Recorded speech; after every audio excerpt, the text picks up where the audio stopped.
चला मंडळी, आज आपण बनवूयात बेसन आणि तांदळाच्या पिठाचा छान कुरकुरीत असा डोसा। तर त्यासाठी इथे मी 1 वाटी बेसन आणि अर्धी वाटी होईल इतकं तांदळाचं पीठ घेतलेलं आहे। ते गाळणीने छान गाळून घेतलेलं आहे। त्याच्यामध्ये टाकायचं आहे चवीनुसार मीठ आणि आवश्यकतेनुसार पाणी टाकून याचं छान असं बॅटर बनवून घ्यायचं आहे।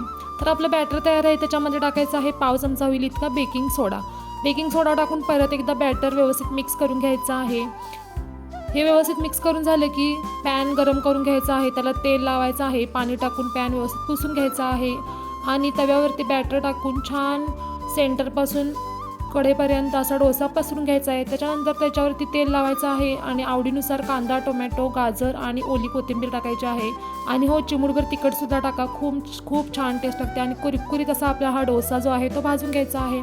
तर पाहू शकता अगदी कुरकुरीत आणि खुसखुशीत असा आपला हा डोसा तयार आहे। चला मग लवकर रेसिपी ट्राय करा आणि हो, आवडल्यास चॅनलला सबस्क्राईब करा बरं का। धन्यवाद।